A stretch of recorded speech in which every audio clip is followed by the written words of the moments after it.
With news about Beyond Good and Evil 2 changing on an almost weekly basis, we decided it was high time that we gathered up all the rumour and speculation and boiled them in our alchemical still to bring you purified gaming fact.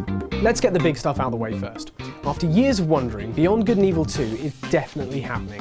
We've been hoping to see Jade again since the initial teaser way back in 2008. However, after numerous breakdowns, Ubisoft have confirmed that the sequel is speeding towards us like a souped-up hovercar. What's less certain is when. Ever since the game was confirmed, Ubisoft designer Michel Ancel has been candid about the sequel's lengthy development cycle. His best estimate so far? A while. The production team has been kept deliberately small and development is rendered more complicated by an interactive storyline and multiple endings. Ubisoft CEO Yves Guillemot has also urged gamers to remain patient because they want the game to be perfect. Predictably, this emphasis on quality over speed means that any potential release window isn't so much locked and shuttered as bricked up and hidden away entirely.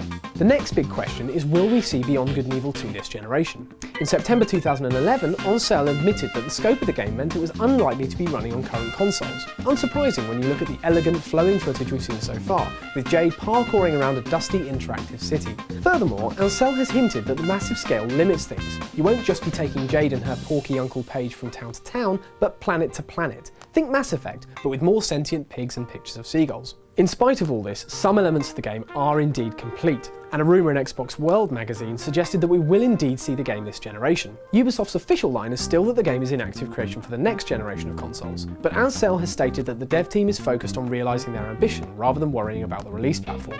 To use his words, "We create it first and then we'll see what can run it." Quite frankly, it's as clear as mud.